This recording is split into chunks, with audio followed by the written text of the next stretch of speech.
ಎಷ್ಟು ಹೊತ್ತು ಬೇಕಾದರೂ ಆಗಲಿ ಆ ಅಬಲೆಯನ್ನು ಸುಲಭ ರೀತಿಯಲ್ಲಿ ಒರೆಸಿಕೊಳ್ಳಲೇಬೇಕು.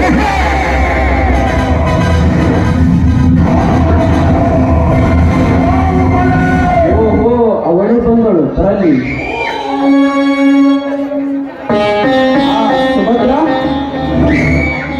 ಯಾರು ನೀನು? ಭಯಪಡಬೇಡ.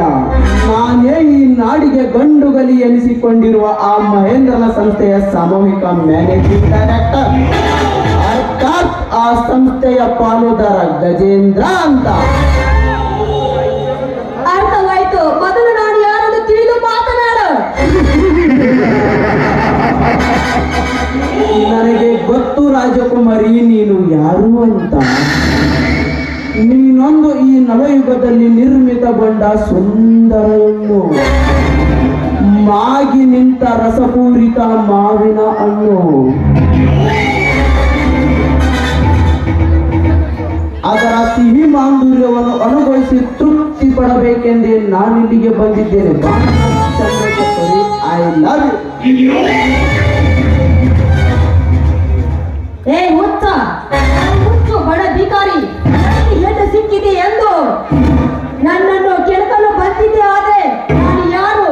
ನಿಮ್ಮಂತ ಹುಟ್ಟಲು ಅಡಗಿಸುವ ಕೃಷ್ಣನ ತಂಗಿ ಸುಭದ್ರ. ಎತ್ತರದಿಂದ ಮಾತನಾಡು. ನನಗೆ ಎಚ್ಚರ, ಅದು ಈ ವೀರಾದಿ ವೀರನಿಗೆ.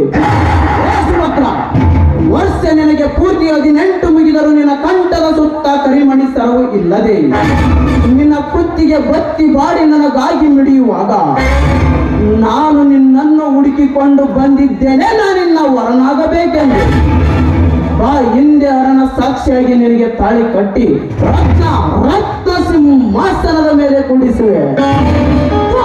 ನೀನೊಬ್ಬ ಕಾಮುಕ ಅಂತ ನನಗೆ ತಿಳಿಯಿತು. ನಿನ್ನ ರತ್ನದ ಸಮಾನ.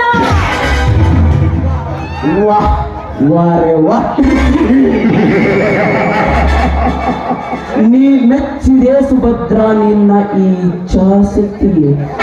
ಎಷ್ಟೇ ಮೆತ್ತಗೆ ಮಾತನಾಡದೆ ಕತ್ತು ಅರಿದುಕೊಂಡರೂ ಅದು ನನಗೆ ಮುತ್ತಿನ ಮಳೆ ಸುರಿದಂತೆ ಸರಿ. ಆದರೆ ಈ ಅತ್ತೂರು ಒಡೆಯ ನಿನ್ನ ಕೈ ಇಡಲು ಬಿಡದೆ ಬೆನ್ನತ್ತಿ ನಿನಗಾಗಿ ಬಂದಿರುವಾಗ ನೀನು ಈಗ ಹಿಂದೆ ಸರಿದರೆ ಈ ಸಮಾಜದಲ್ಲಿ ಒಳೊಬ್ಬಳು ಕಾಲು ಜಾರಿದ ಕಣ್ಣೆ ಎಂದು ನಿನಗೆ ಸೂಳೆಯ ಪಟ್ಟಗಟ್ಟಿ ನಿನ್ನ ಬಾಳಪುಟವನ್ನೇ ಬದಲಾಯಿಸಿ ನಿನ್ನ ಗೋಳಿಗೆ ಮುಳ್ಳುಳಾಗಿ ನಿಲ್ಲವೇ ಎಚ್ಚರ.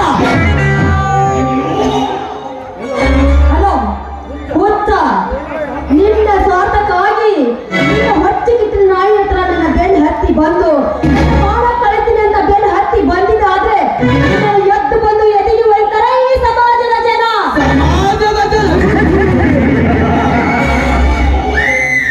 ಇದೊಂದು ಹುಚ್ಚು ಸಮಾಜ. ಈ ನಿನ್ನ ಸಮಾಜದಲ್ಲಿ ಎಂತೆಂತ ಗರತೇರಿದ್ದರೆ ನಿನಗೆ ಗೊತ್ತೇ?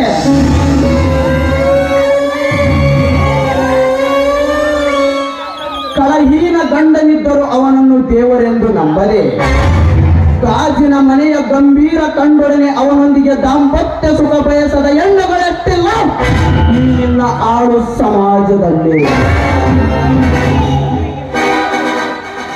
ಮದುವೆಗಿಂತ ಮೊದಲು ಮಗುವನ್ನು ಎತ್ತೋ 10 ಜನ ಮಹಾಗರತಿಯರಿಗೆ ನಾನೇ ಮಹಾಗರತಿ ಎಂದು ಕೂಗಿ ಕೂಗಿ ಹೇಳುವ ಹೆಣ್ಣುಗಳೆಷ್ಟಿಲ್ಲ ಈ ನಿನ್ನ ಆಳು ಸಮಾಜದಲ್ಲೇ.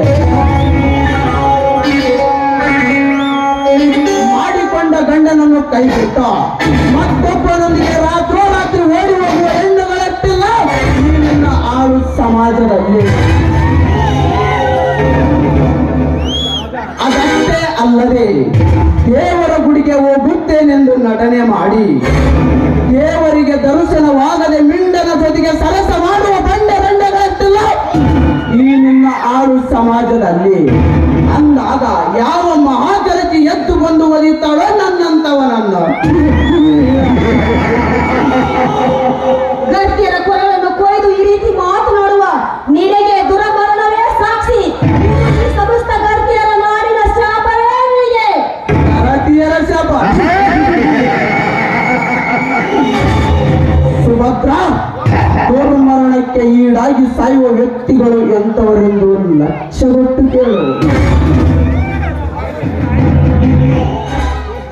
ಬ್ರಿಟಿಷರ ಆಳ್ವಿಕೆಯ ಗುಲಾಮರಾಗಿದ್ದ ನಮ್ಮನ್ನು ಸ್ವಾತಂತ್ರ್ಯರನ್ನಾಗಿ ಮಾಡಿದ ಮಹಾತ್ಮ ಗಾಂಧೀಜಿಗೆ ಬಂದಿದ್ದು ಯಾವ ಸಾವು ಗೊತ್ತು? ಅದೇ ದುರ್ಮರಣ. ನಾಡಿಗಾಗಿ ಹೋರಾಡಿ ಬ್ರಿಟಿಷರ ಎದೆ ನಡುಗಿಸಿ ಅವರಿಗೆ ಸಿಂಹ ಸ್ವಪ್ನವಾಗಿ ಸಪ್ತ ವೀರ ಸಂಗೊಳ್ಳಿ ರಾಯಣ್ಣ, ಸಿಂಧೂರು ಲಕ್ಷ್ಮಣ ಇವರಿಬ್ಬರಿಗೆ ಬಂದಿದ್ದು ಯಾವ ಸಾವು ಗೊತ್ತೇ? ಅದೇ ದುರ್ಮರಣ. ಇಂಥವರ ಸಾಲಿಗೆ ನನ್ನನ್ನು ಸೇರಿಸಿದ ನಿನಗೆ ತುಂಬಾ ಥ್ಯಾಂಕ್ಸ್. ಆದರೆ ನನ್ನನ್ನು ದೂರೀಕರಿಸಿದ ಮಾತ್ರಕ್ಕೆ ನಿನ್ನ ಬಾಳು ನಿರಾರ್ಥಕ. ಅದು ಎಂದು ಸಾಧ್ಯವಿಲ್ಲ. ನನ್ನ ಕೈ ಹಿಡಿದ ಬಾಳುವ ಗಂಡು ಬೇರೆ ಇದ್ದಾನೆ ನಿನ್ನ ಬಾಳಿನಲ್ಲಿ. ಅವನ್ಯಾವನ ನಿನ್ನ ಕೈ ಹಿಡಿದು ಮುಂದೆ ಬರುವ ಗಂಡು? ನಿಮ್ಮ ರುಂಡವನ್ನು ಚೆಂಡಾಡಿ ನಿಮ್ಮ ರಕ್ತವನ್ನು ಕುಡಿದು ನಿಮ್ಮನ್ನು ಸಂಹಾರ ಮಾಡಲು ಮತ್ತೆ ಹುಟ್ಟಿ ಬಂದಿರುವ ವೀರ ಅರ್ಜುನ.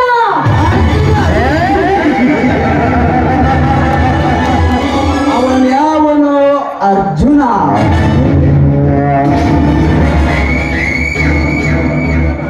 ಐವರ ಉದಯನೊಳಗಿರುವ ಹೆಣ್ಣನ್ನು ಸಭೆ ಒಳಗೆ ಎಳೆತಂದು ಮುಕ್ತ ಸೀರೆಯನ್ನು ಸೆಳೆಯುವ ದುಶಾಸನ ದೂತ ಎದ್ದು ನಿಂತಾಗ ಹೆಣ್ಣು ಅಲಗೇರಿಯಲು ಬಿದ್ದರು ತುಟಿಪಿಟಿ ಕೆನ್ನದೆ ನಪಂಸಕರಂತೆ ತಲೆ ತಗ್ಗಿಸಿದ ಆ ಪಾಂಡವರ ಪರಾಕ್ರಮ ನಾ ಕೇಳಿರುವೆ. ಅಂದಾಗ ಅವನಲ್ಲದೆ ಈ ನವಯುಗದಲ್ಲಿ ನಿನ್ನನ್ನು ಕಾಪಾಡುವ ಅವನ್ಯಾವನು? ಅರ್ಜುನ. ಮಗು ತುಂಬಿದ ನಿನ್ನ ದೇಹವೆಂಬ ಹೂವನ್ನು ತುಂಬಿಯಾಗಿ ಇರುವುದೇ ಗುರಿ.